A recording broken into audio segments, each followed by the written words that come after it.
focus now elsewhere in Europe. 17 police officers were injured in the UK last night as hundreds of rioters attacked police and set fire to homes in Northern Ireland. 114 people were injured. 37 hotels were reduced to ashes. Over 100,000 protesters filled the streets of Northern Ireland. For 3 nights, the Union Jack hasn't been flying. It's been set ablaze. At 8:42 p.m, Northern Ireland's capital officially descended into kinetic anarchy. Belfast city centre. Police sirens cut through the rain. Shop windows shattered under thrown bricks. Bottles sailed through the air like mortars. What started as a march demanding answers has exploded into Britain's most significant civil disorder in over a decade. The targets are precise. They are the hotels housing the phantom population. To the public, they stand as symbols of a government that constructed a facade of compassion from lucrative contracts while its own citizens faced a winter crisis. Footage reveals lines of riot shields outside Belfast's High Street Hotel. Once a shelter for 230 asylum seekers, it is now consumed by an orange inferno. Local fire services logged 19 distinct arson attacks in 24 hours. Derry, Lisburn, Ballina, each name is now a headline of devastation. A man shouts toward the cameras, his voice cutting through the black smoke. You promised security. You gave us silence. This is not merely a riot. It is a rebellion against a political class that has abdicated its fundamental duty. Do you hold the government's silence responsible for this chaos? Comment resign below right now. Tell Starmer that his refusal to confront the crisis is adding fuel to the fire. Make your voice heard before this video is censored. Across the United Kingdom, more than 100,000 individuals have taken to the streets. Belfast, London, Derry and Trim. Even Newcastle in County Down, all chanting the same demand. Where is Westminster? The government has yet to respond. Inside the Commons, lights burn late into the night, but decisive words are scarce. The Home Secretary describes the violence as contained unrest. The opposition calls it a total collapse. Prime Minister Starmer is scheduled to address the nation at dawn. But for millions of Britons watching their screens tonight, dawn feels like an excuse, not an answer. Police came under attack during a 5th night of riots in Northern Ireland. On Sky News, anchors recite casualty figures like metronome ticks. 114 injured, 27 police officers hospitalised, 37 hotels damaged, 68 million in property losses. To understand the economic mechanism behind this, economists warned that if unrest spread to mainland ports, critical logistics routes to Liverpool and Glasgow could cease within 48 hours.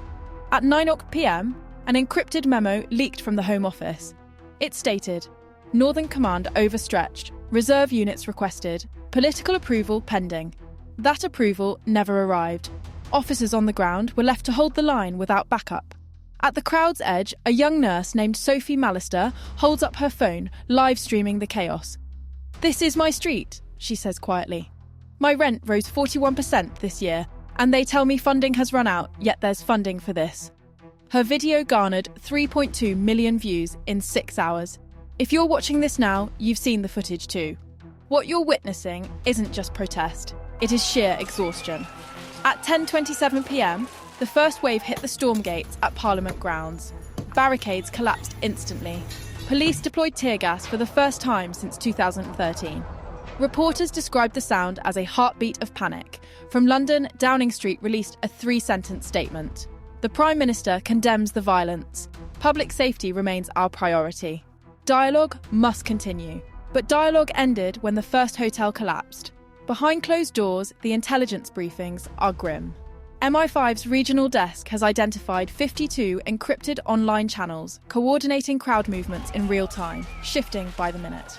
Police drones were jammed on 2 occasions. Cellular towers were disabled. An internal cabinet office line reads, containment impossible, public mood volatile. At 11 p.m, energy traders flagged disturbances. Oil depots in Belfast and Larne reported blockade attempts. By midnight, fuel distribution across Northern Ireland had fallen by 19%. Hospitals switched to backup generators.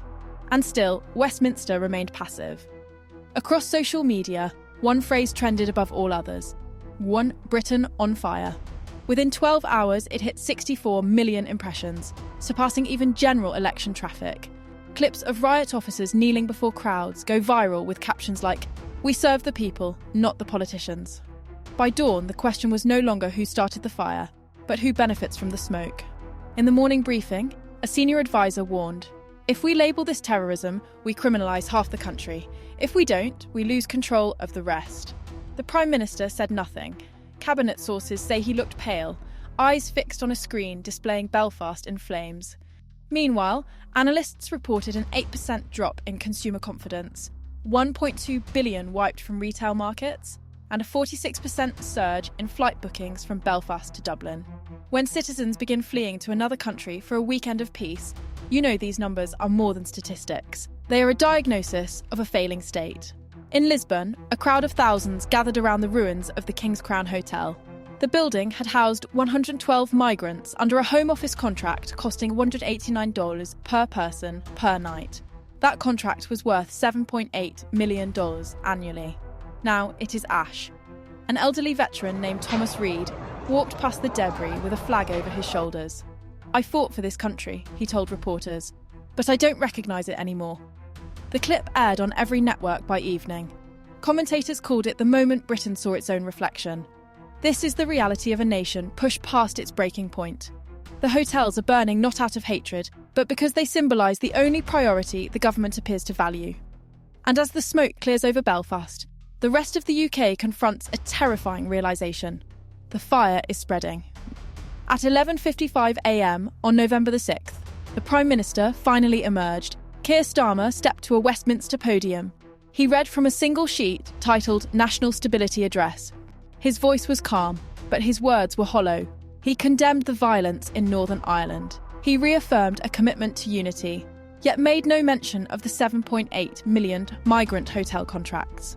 There was no reference to the ignored MI5 warnings, just the rhythm of political tranquilizers designed to sedate a furious nation. Reporters shouted questions. Will you suspend the asylum hotel programme? Will you visit Belfast to see the ashes yourself? He didn't answer. He simply turned away. The broadcast ended in silence. But outside Westminster's walls, the noise only grew. For millions of Britons, this was the moment the illusion shattered. They realised the man in charge wasn't managing the crisis. He was hiding from it. The government pleads poverty when it comes to your rent or your heating bill, yet it finds millions to house unvetted arrivals in the very hotels now burning. The mainstream media is afraid to connect these dots. They want you to believe this is mere thuggery, not a response to systemic betrayal. They want this channel shut down because we discuss the contracts they try to conceal. The only way to bypass their algorithm and continue seeing the uncensored truth is to subscribe to this channel right now. Do not let them silence us. By nightfall, the numbers defied belief.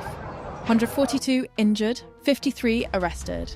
This protest erupted in response to the alleged sexual assault of a 10-year-old Irish child by a man of African origin. $91 million in damage was recorded in a single 48-hour window. Emergency rooms began to overflow. But the most dangerous statistic wasn't the property damage. It was the psychological collapse of the state's enforcers. Police morale fell by 29% overnight. Officers are exhausted, outnumbered, and led by a political class that holds them in contempt. Public trust in the government plummeted to 22%, a record low in modern history. The foreign press has already dubbed it the Starmer collapse. In Brussels, one diplomat said off the record, "Britain used to export stability. Now it exports chaos." As midnight returned to Belfast, rain began to fall on the charred streets. The sirens faded, replaced by the hum of a city struggling to breathe. We're here outside the City West Asylum Hub in Saggart, Dublin, where a massive crowd has gathered, at least 2,000 to 3,000 people from what I can see. Civilians sweep the pavement, collecting glass and ash into buckets. Someone hangs a handwritten sign on a burned-out door. It reads, "Home once, hope again." From Ballymena to Belfast, from Lisburn to Londonderry, every image tells the same story. A government out of touch, a nation out of patience, and a people refusing to stay silent. The Prime Minister built his tenure on one promise: stability. But tonight, that stability lies in smoking ruins. The collapse didn't occur because the police ran out of shields. It happened because the public ran out of faith. When a government values its international reputation more than domestic peace, it doesn't get order, it gets anarchy. So Britain, what happens next? Is this a riot or a reckoning? The government wants you to believe this is about hate. They want you to believe the people of Northern Ireland have become monsters. But beneath the smoke and sirens, there is something else. Something the BBC cameras missed because they were too focused on the flames.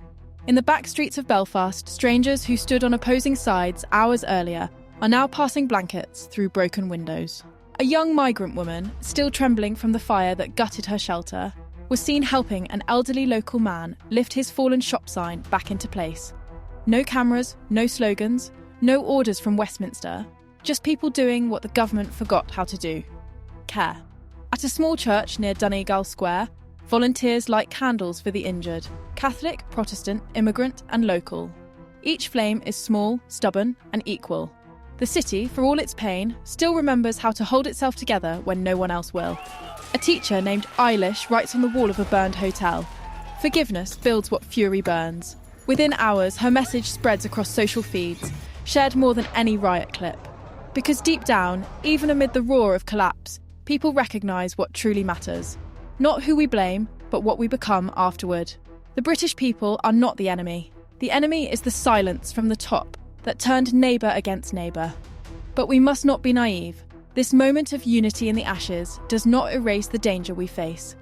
The Minister for Justice has warned of serious consequences after a suspected arson attack on a building housing international protection applicants in Drymate and County Lois. Let's look at the data projecting 5 years forward. The picture is terrifying. If this trajectory continues, if the government keeps prioritising international contracts over national cohesion, Northern Ireland will be the blueprint for the entire United Kingdom. In 5 years, we won't just see riots, we will witness the total balkanisation of Britain. The concept of a shared national identity will vanish, replaced by sectarian tribes battling for resources in a shrinking economy. You will live in a country where policing is no longer a public service, but a private luxury for the wealthy, while the working class defends their own streets with whatever they can find. The peace walls in Belfast won't be dismantled. They will be erected in Birmingham, Manchester and London. 36 police officers have now been injured and 6 arrests made. For now, multiple appeals for calm have gone unheeded. We are sleepwalking into a future where the state exists only to collect taxes but provides no security, no borders and no hope.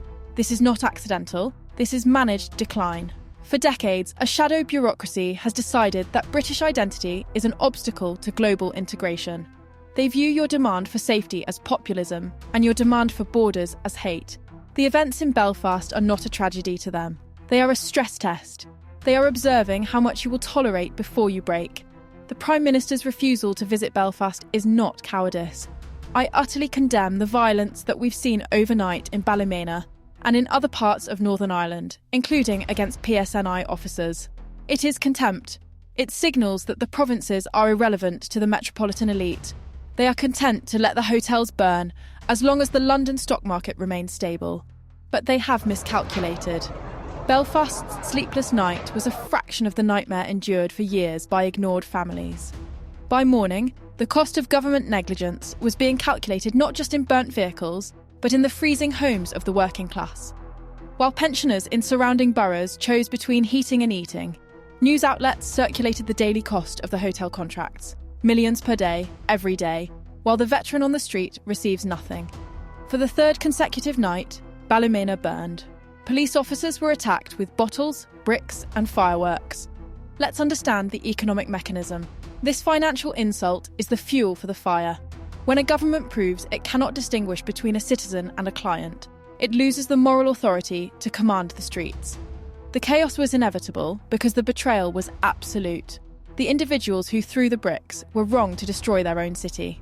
But the government that lit the fuse by ignoring its people is guilty of something far worse. Britain is a nation born from reconstruction, from rubble to roofs, war to welfare, silence to song. You know, the staff had to barricade themselves and then run out the back door. The disorder first began on Monday after a peaceful protest over an alleged sexual assault. Perhaps tonight's fire is not an end, but the start of a question we've ignored too long. How much anger does it take to remember empathy? And how much failure does it take to demand a new system? The flames will die, the buildings will be rebuilt, but the lesson written in Belfast's smoke will endure. That strength isn't about control. It's about the compassion that survives the chaos. The government has failed, the police are paralysed, but the people, the nurse filming the chaos, the veteran walking through ash, The teacher writing on the wall, they remain standing.